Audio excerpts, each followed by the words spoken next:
Mana shu joylarni ko'rib o'zbekligimdan faxrlanib ketaman-da. Usmoniylarning eng aqlli podshohi deb hisoblangan, tan olingan Mehmet Fatihlar sultoni o'zbek olimini kutib olishini qaranglar, hurmatini qaranglar uni. Ammo bu odam boshqa. Bu odam ilmning, hikmatning podshohidir. Shuhratiga ko'ra muomala qilinsin. Ota yerlarimiz, Turkistondan chiqqan o'zbek quyoshi, sulton ulamo, podshohi ilm, malikul ma'rifat, qutbul hikmat, Hoja Samarqandlik Alovuddin Ali Qushchi hazratlari.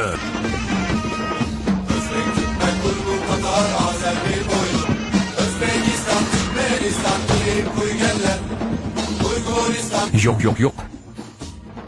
Astagfirulloh. Astagfirulloh. Ilm barakaning oldida egilmas. Shod bo'ldik, sharaflandik. Siz kabi o'zbek diyorida nom qozongan ulug' bir odamni saroyimda mehmon qilish qanday buyuk saodat. To'g'ri, bu oddiy serial. Lekin bu seriallar tarix o'zgartirilmasdan olingan seriallar-da. Hozir turklarga yetadigan yo'q tarix serialini olishda.